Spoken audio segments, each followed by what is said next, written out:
سمع الضربات الحي كنت موجود أنا ما في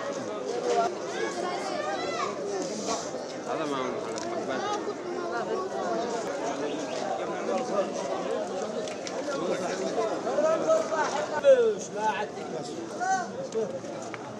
هو واحد يتحدى والله صار وصل فجأة والولد رسلناه يشتري لهم كذا من الفرن وما سمعنا القارح دور حتى الجهة كلهم تابوا ذي خرجوهم من البيت أخي وداهم في مكان آخر حتى اليوم الصباح ورجعهم إلى البيت.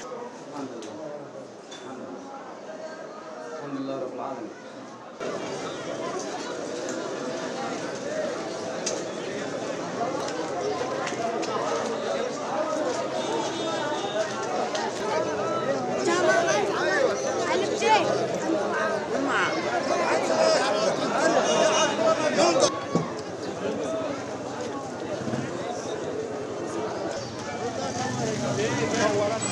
صبر الله